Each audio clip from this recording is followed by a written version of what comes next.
Actually, Marisol, I don't know if we're supposed to start. Somebody else is supposed to do it for us, but I just hit the button.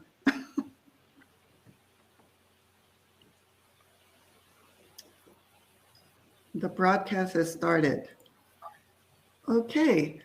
Well, Camilo, I'm going to give it to you while I go ahead and pull up our agenda to get us started. Thank you, Emily. Well, welcome everybody.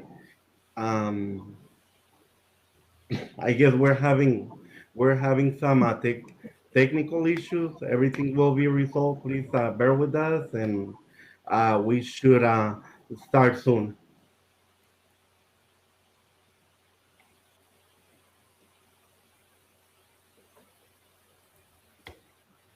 Can we see how many people is here already?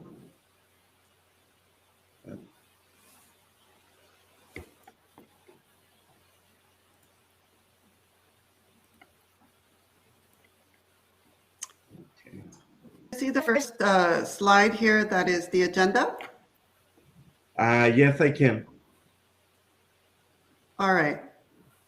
And I'm going to look at see the buttons, attendees. I see there are several people already, and Yes. we'll go ahead. Okay. So with our first slide, you go ahead and get us started, Camilo. Thank you, everybody, for attending to our work group, which is a border work group.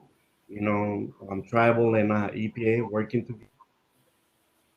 Emily Pimentel as lead and me as a co-lead. Um, I hope that you guys learn and take something good out of this.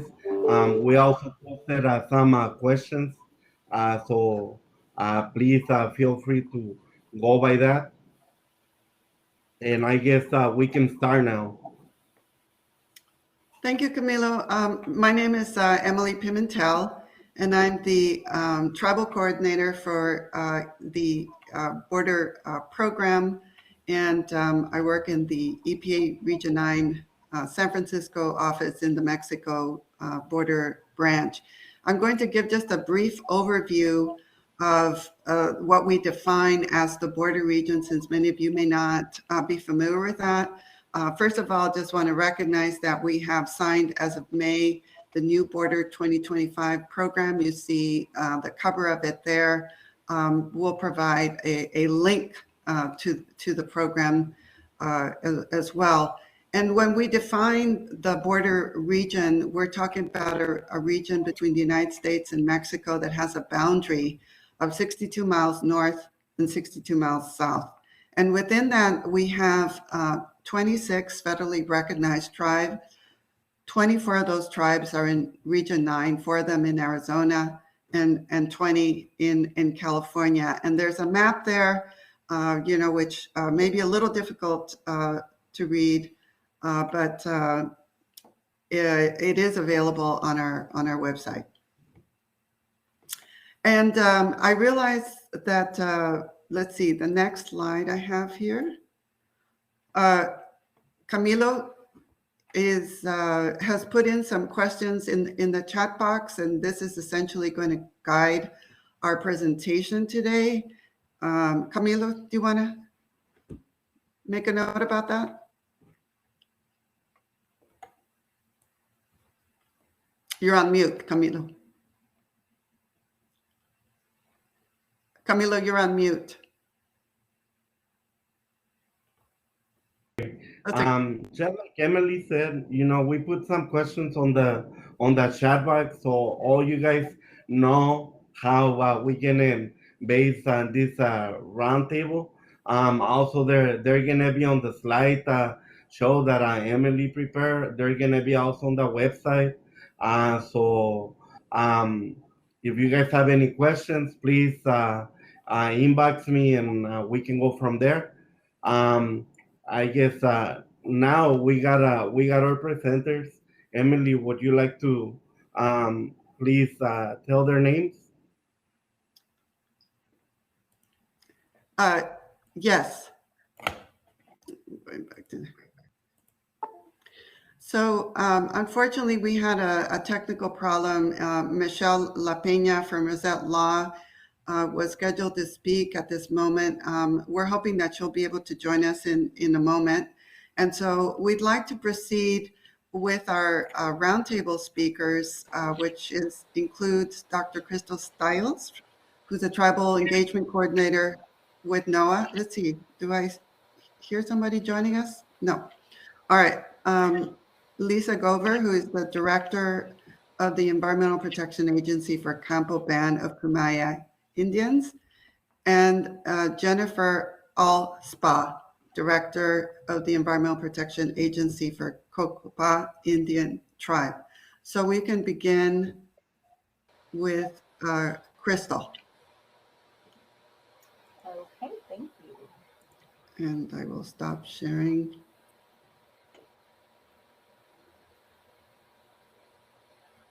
Okay, hopefully everybody can see that. Yes.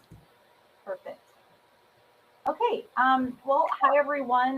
My name is Crystal Stiles, and I'm the Tribal Engagement Coordinator for NOAA's National Integrated Drought Information System, or we call it NIDIS for short.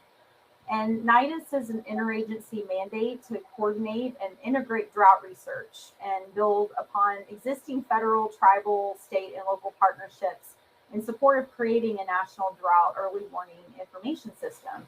And so during my talk, I'm going to provide some drought basics, and then I will demo a few tools on our portal that you see here, which is drought.gov, and that you may find helpful.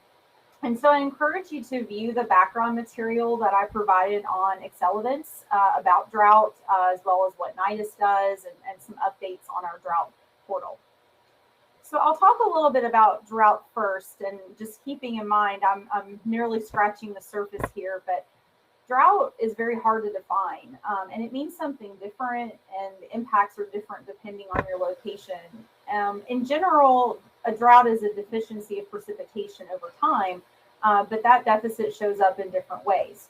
So, for example, you may see crops starting to wither, or streams getting low, or predators showing up in more urbanized areas looking for food. And these impacts may not all be happening at the same time. And it's a very complex hazard that does not seem to fit in with other weather and climate hazards, like tornadoes or severe winter weather. So this one-size-fits-all approach to hazard mitigation planning does not really fit drought at all. And then on top of that, some of you live in regions that are classified as arid, so it can be harder to define drought in an already dry climate. But drought does happen in a dry climate.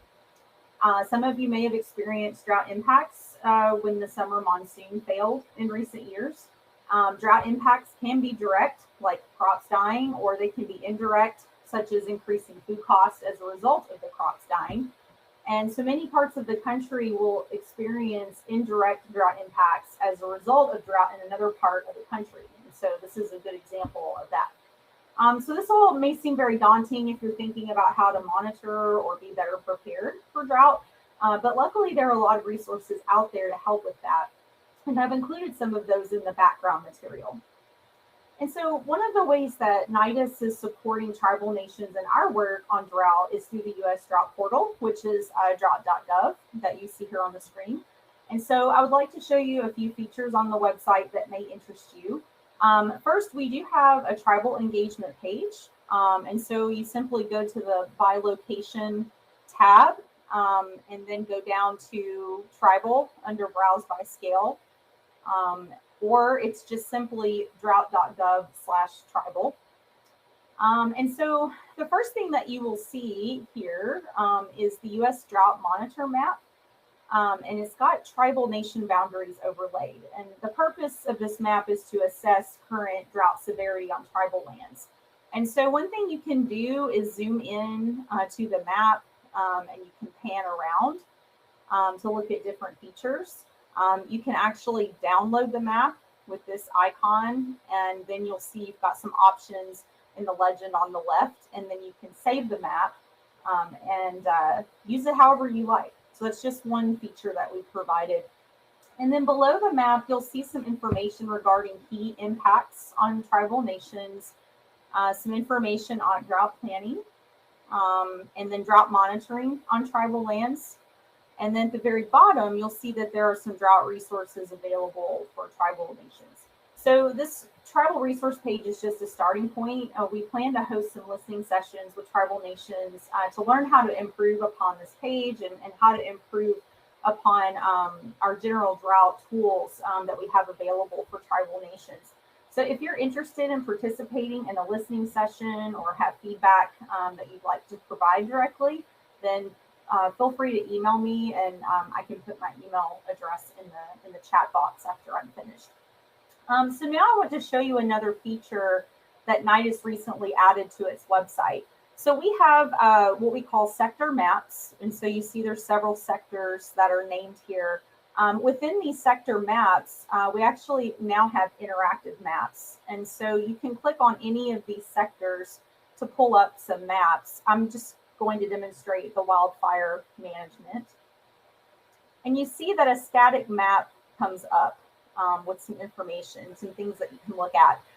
But what I wanted to show you is in this button where you can view interactive map, you click on that and it comes up with a new tab. And then sometimes it takes a little bit to load if you have, depending on your internet connection or how much is being shown here. And you'll see what comes up here. This is again that US Drought Monitor Map.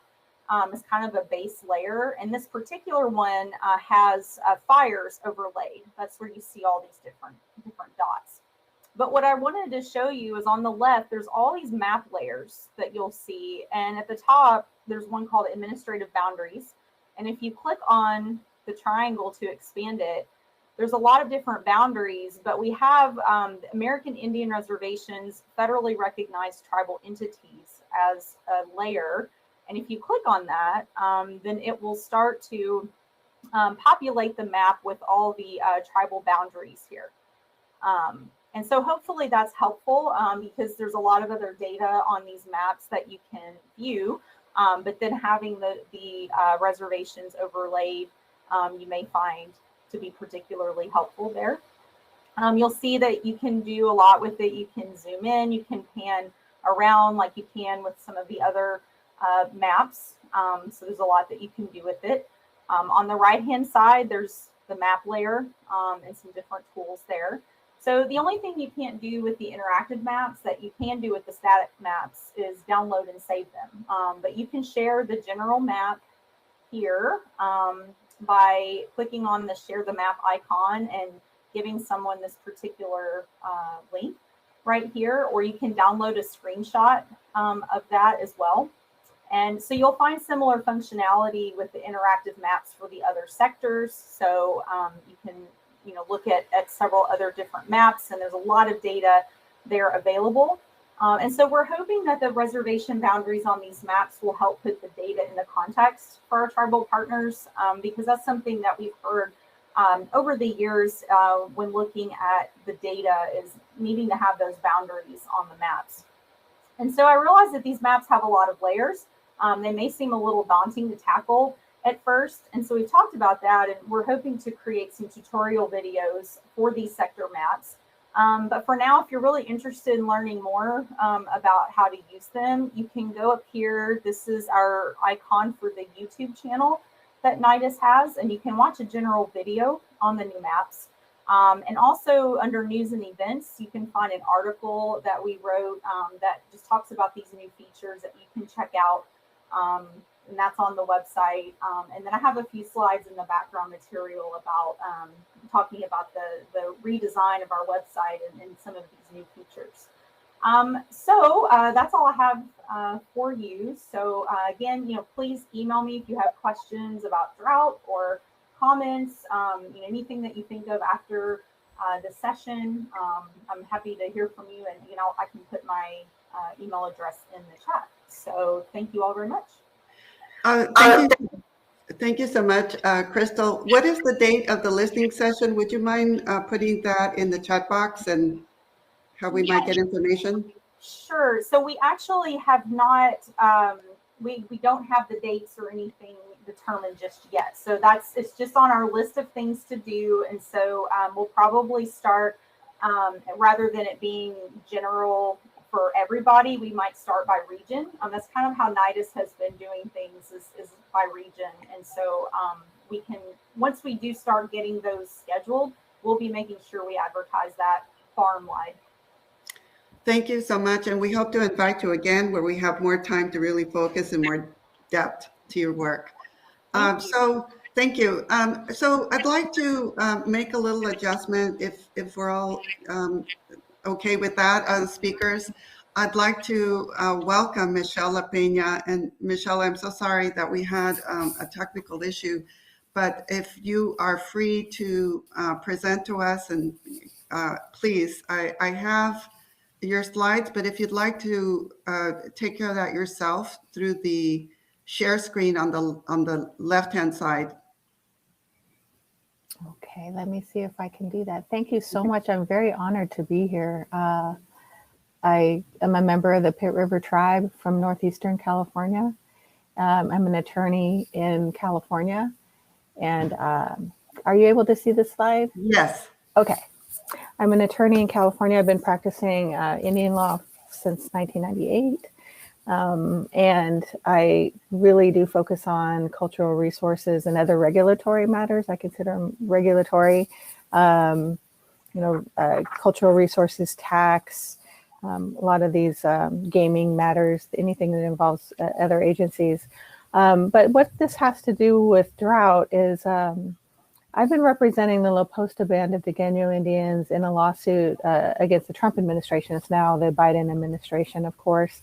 But we have a project down there that many of you might know about, and it's the border wall. And originally last year, in January of 2020, the Department of Homeland Security decided that the wall was necessary, that it was an area of high illegal entry. And there was this project allowed to go forward to create these new physical barriers and a lot of infrastructure and roads to prevent this illegal activity. And there were two projects in San Diego County that are particularly of concern to us, in San Diego A and El Centro A. And the concern that we had is that there was a waiver of all laws. And it doesn't happen very often, but a waiver of all laws, and here they, for some reason, didn't waive NAGPRA. But the waiver was done so that the construction could just occur without any environmental review whatsoever. And just, I can tie this into the drought discussion some because, much of this is impacted by climate change now. The construction, the impacts of construction and the site protection efforts are impacted by drought and climate change. But at the time, this was last year, and if you look at the date, March 16, 2020, when the waiver was issued, that was right when tribal governments in California were ordered to, everyone had a stay-at-home order. So this was right when the pandemic really hit in California. The waiver was issued, and so consultation was very, very difficult, and these massive projects were approved. And this is a picture to kind of show where the location is. It's just right along the border. And unfortunately, when they were talking about these projects, they look at it, DOD looks at it, and Homeland Security was looking at it as a linear project. But clearly we can see Campo, La Posta, Manzanita, the three reservations nearby. And this is absolutely their traditional tribal territory. There's Kumeyaay people on the southern side of the border. And this is a cultural landscape. There's creation stories, village sites. As we all know, as Native people, this is a tremendous loss of land where the tribes were limited to the reservations. But there's a tremendous amount of traditional homeland here. So El Centro, I don't want to spend a lot of time on the details, but just it will be in the materials if anyone's interested about the waiver that occurred for both San Diego and El Centro. Again, it was March 16, 2020. There were originally, DHS did take 7 miles out of the project and reducing the scope of it.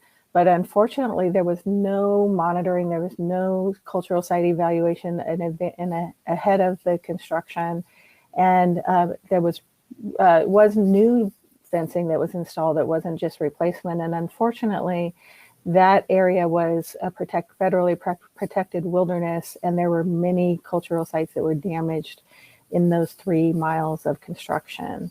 And they're now subject to, further destruction because of oncoming rains, and the fact that these have now been uncovered and will be damaged by runoff that will occur because there's not proper planning on how to protect these sites. So this is the visual of where it was, the El Centro A linear construction, but this map does not include all the other infrastructure that they were installing. So there's many roads and work areas. And when we went to court, so we did sue on behalf of La Posta, and there's another lawsuit on behalf of Manzanita and other tribes that was filed in the DC Circuit. We filed our case in San Diego in the Southern District of California. And when in court, they just focused on these lines, these straight lines for the border wall construction, and said, oh, well, this is the impact area and it's very small and it's just this line. But it's not. It's the whole infrastructure does include a lot of roads, staging areas, water, moving of water. And in other states, I know there was concerns about pumping of springs. In California, there was a sacred spring that was terribly, unfortunately, impacted. And in Arizona, I understand, or maybe it was in Texas, that there was another spring area that was a sacred site that was impacted by border wall construction. The impact was very severe without the consultation occurring. Tribal members did go on site and physically place themselves in the way of the construction, some of the equipment at different times. And unfortunately, new fencing cut through what's now called Smith Canyon near a site, an important cultural site called Hukumba, which is very important and integral in the Kumeyaay creation story. And there was new fencing that cut through this really beautiful canyon. And unfortunately, I was there when they were beginning to carve into this canyon, and it was really terrible to see that was going to happen without any environmental review. There was no consultation, no permits or anything like that.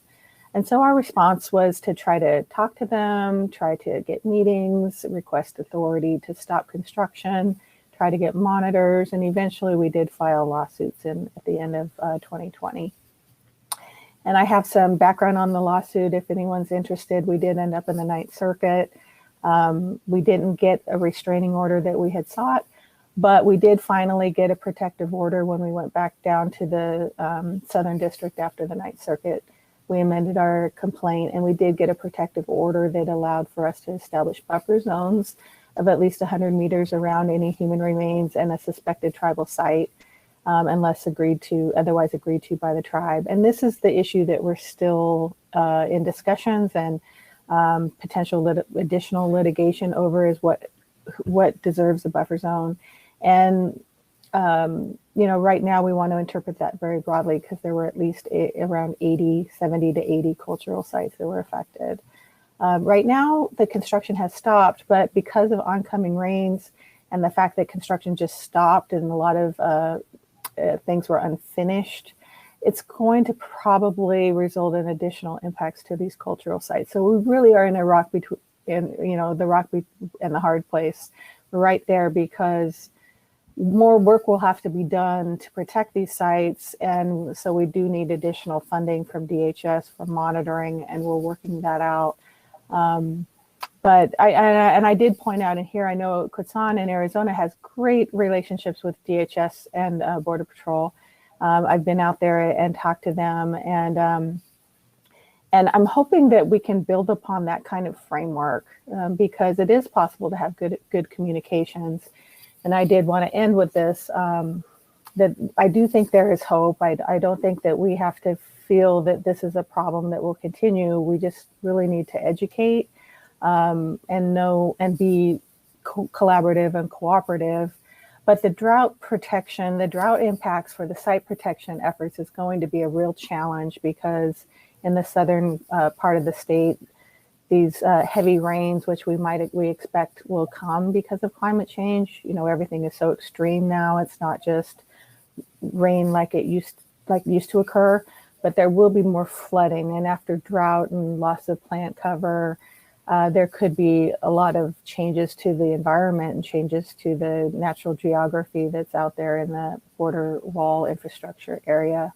So we're really working to try to get additional funding for site protection, for consultation. And unfortunately, it's going to take time to get that line item in the DHS budget, because that was one of the issues that came up. Was it's just not part of their budget. Tribal consultation, tribal issues are not part of the DHS budget for the southern border, at least. And we could have used that funding, you know, for cadaver dogs, for tribal monitors, and for meaningful consultation. And hopefully the Biden administration can work with the Kumeyaay peoples to develop some sound consultation policies as part of our settling of this lawsuit. So I know we don't have a lot of time, but I want to thank you for the opportunity to speak here about the cultural resources that are so important to Kumeyaay people, and that it will be impacted by the drought and climate change. And we're going to have, you know, we can't really change climate change because climate change has occurred. It's not going to stop. It's going to get worse. And we're going to have to learn how to adapt to it. And that's the adaptation piece is, I think, where we have to really turn our focus is at adapting to this new climate. And I'm sure I have others that can speak to that same topic. So thank you so much for the opportunity to be here. I really, really appreciate it. Thank you so much, Michelle. We really appreciate it. Can we provide your name in the chat box, your email? Yes. And if you have any follow-up questions, if you could put them in the chat box, and if not, you know, perhaps Michelle would be willing to respond to something afterwards. And perhaps we can bring you back, Michelle, where we could focus more specifically on the, you know, results of this. Thank you. Happy to be here. So with that, I'd like to ask Jen if you could proceed with your presentation, and then we'll have Lisa.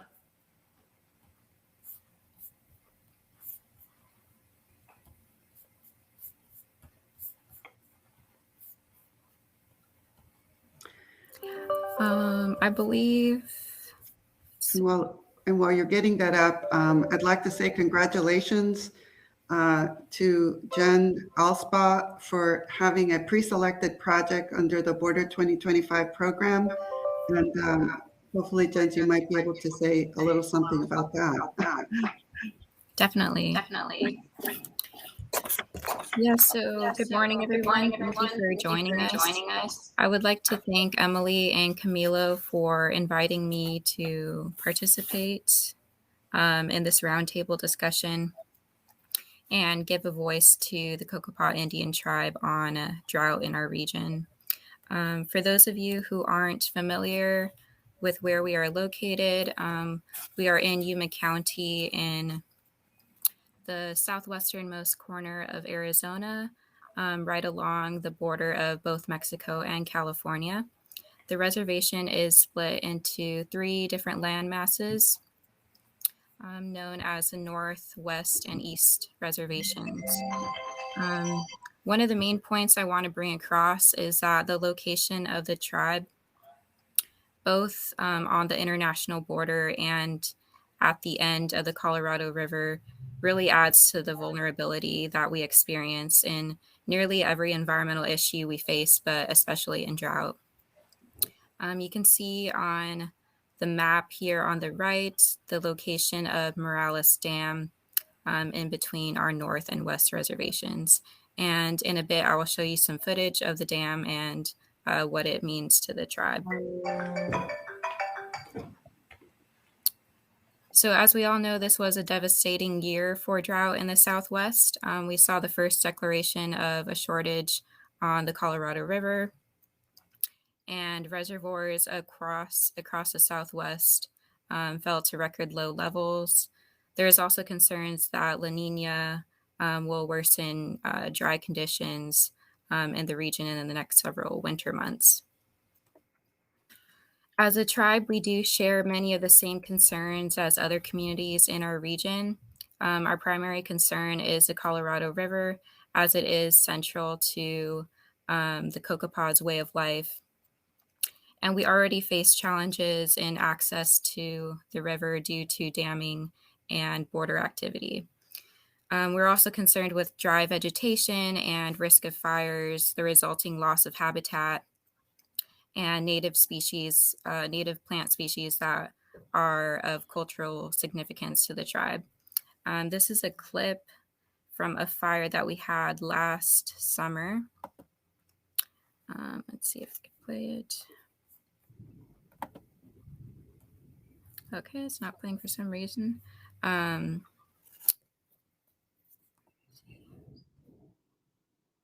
So anyways, this fire burned 26 acres, including a significant portion of one of the few remaining cottonwood stands that we had on our West Reservation. And being along the border, we are prone to diversion fires that are started by migrants trying to cross, and they start the fires in order to distract the Border Patrol. And also because of the migrant activity, we do face extra challenges in rehabilitating these areas, trying to ensure safety for the crews that are working in the area.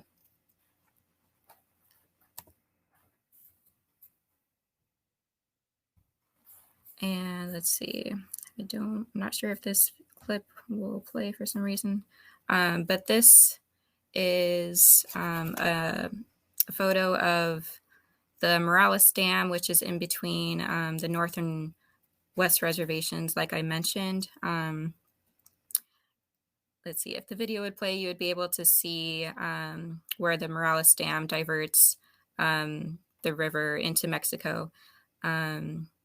And the width of the river going into the dam compared to what's left is it shows a stark contrast with the river that we have on our West Reservation in comparison to what we have on the North. And the remaining river that we have on the West Reservation is not much. And I really wanted to show that perspective and just take a moment to visualize the impact that damming and manipulation of the river has on our tribal communities. You want to try that again? Jen, if you select the screen share, there were two options, and one of them had like a little video icon. Could it be that? I'm not sure. It did work when we tried it. Yeah. So let me see.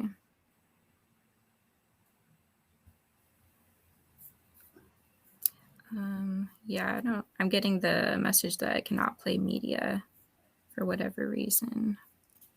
If you go back to the screen share, you want to try that other icon in case that one? Yeah, let me try that.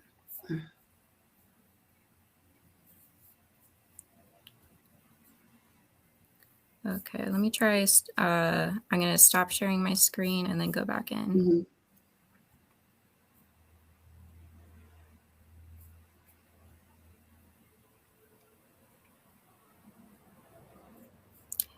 No, I believe that's for raw video files, which I don't have. Let me try going back in though.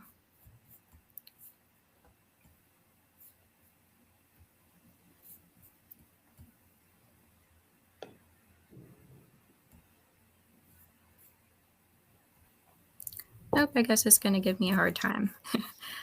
But anyway,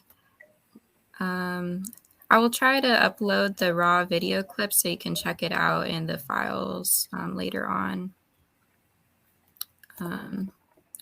But then just to close out with some ways that we are preparing for drought and responding, we are continuing several riparian restoration projects.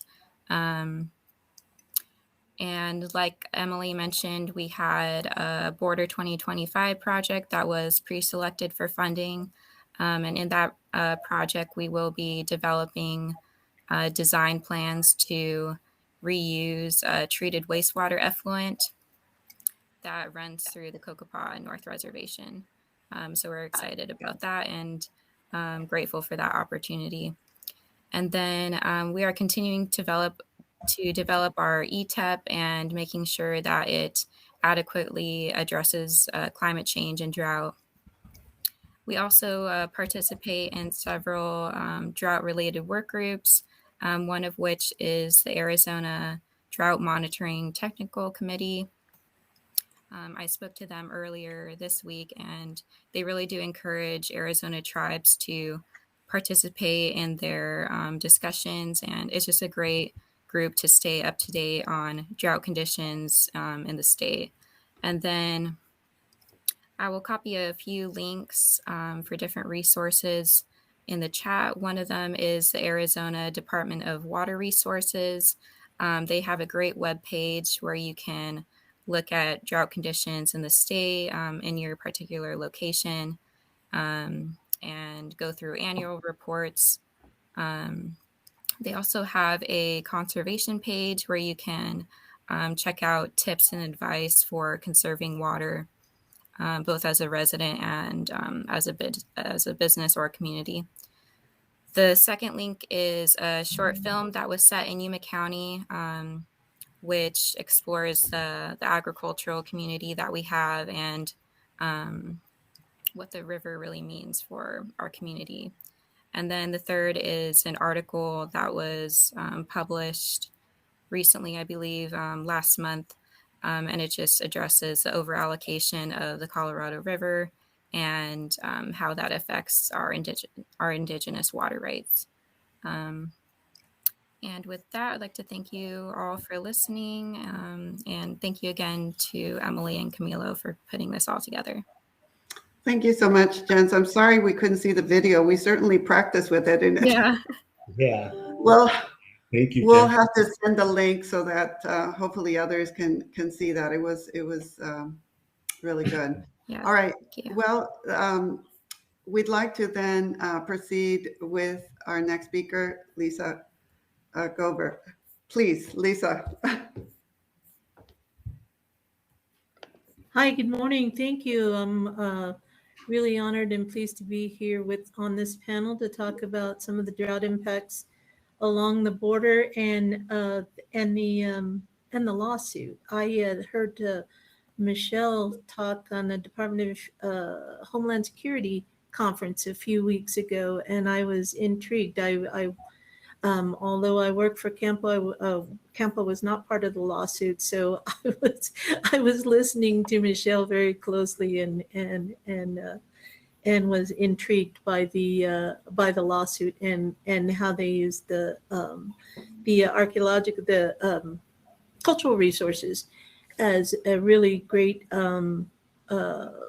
challenge to that border wall and having that as a tool to use. I was very impressed with Michelle's presentation at that time as well. And I want to thank the other presenters. Crystal, we use Noaa in our work, and we try to be on the California-Nevada work group sessions every month and to do the drought watch with that. So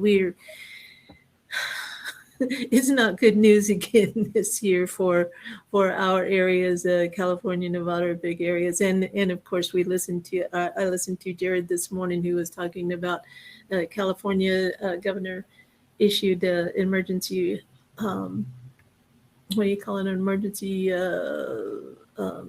for all of the counties, drought emergency for all the counties. So all of the mitigating and resilience plans that are in place are being put forward. So what I did was put together some charts on the rainfall at Campo. We have a Met tower right at our office, and it's been collecting data for 11 years. I think, Emily, I didn't even pull up my piece, but what we're seeing is very microcosm of the drought effects. I was looking at Noaa's website today, and I was seeing that our area near the border of Mexico and the U.S. is in a rather interesting level of drought, and that is that we're not seeing we're in one of those cautionary levels, and that was interesting to me because we keep seeing lots and lots of evidence that the drought is affecting us in a lot of different ways, including the effects and the impacts to our live oaks and our oak forests. They have been stressed for a while. I would say a good 15 years for the gold-spotted oak borer has been infesting certain areas in the region and on the Campo Indian Reservation itself. Live oaks are a cultural resource, along with the other trees in forested areas, but the live oaks are particularly important to the Kumeyaay people. Also, we see the water levels in our public water systems begin to go down. When I first got back to Campo in 2016, we had to lower our one of our pumps in one of the systems, the same system that serves our health center out there. So what started happening was the recharge wasn't fast enough daily to keep the turbidity levels at a decent level. So we had to drop that pump even farther, and now it's down at the bottom of the well. The well is as deep as 1,000 feet, and that's all. We'll have to have another well if it continues to happen, and we expect that it will continue to happen. In fact, we had 2 wells drilled. We were developing another public water system on the reservation in an area that is just north of the well that I was talking to you about, that I mentioned earlier, and we didn't hit water sufficient enough to supply water for a public water system for 15 homes. And what's particularly remarkable about it is, we were working with IHS, so we had the contractors have the geophysical studies done, and there were 2 different areas where we were told this is where you need to drill, and the IHS drilled 2 1,150 feet deep wells, and neither one of them found hit water to produce enough water to sustain a public water system, and we're in a mountainous area, and that shouldn't have happened. And so we're very concerned about that situation. The other problems that we have, obviously, with the drought and climate change, global warming, is the impacts to human health, and that is we have seen a great deal of increased cases of heat stroke and other related kinds of human health effects from the drought, climate change. I don't see them as different. We are, however, used to drought cycles on Campo, and the vegetation and people have been used to the drought cycles. What we've been seeing are what we're seeing, and what I was trying to show with my charts, is that the 6-year. I'm Lisa, sorry. sorry for interrupting. I just wanted to let you know that we have 4 minutes, and I did include your presentation charts in the chat box. Okay, well, what I wanted to, okay. So what I was trying to show with those charts is that over time, and if you look at the first chart, we have the preceding 100 years before 2008, we had an average rainfall amount of 16.5, and in the last 10, 12 years, it's been 10 inches. And that's a huge difference, almost a 30% difference. I'm going to stop so we can ask others questions, because I'm really interested in hearing about Jen's funding pot. That's very cool. Thank you. Thank you, Lisa. I don't see specific questions in the chat box, and I believe with this system, I'm not sure that you can unmute and ask a question. If you can, certainly do so, but if not, please go ahead and submit any questions. While just a reminder, I put in the attachments for the presentation for Michelle La Peña. It has her contact information as well. And also for Crystal, I put your summary of your presentation that you provided. And Lisa, yours says presentation. I have a chance to put your name on it. Jen, would you like to comment any more about the project? Oh, sure. So there was the Border 2025 RFP out a couple of months ago, and COCOPA submitted a proposal to develop a water quality assessment and then also wetland design, and that's to utilize the City of Yuma treated wastewater effluent that flows through COCOPA on our North Reservation and actually dumps into the river right before Morales Dam. And so with this funding, we will be able to assess the water quality of the effluent and then also work with a restoration designer to come up with plans to utilize the treated effluent. So yeah, we're really excited about that and looking forward to starting the project. So I don't know if this system will shut us down.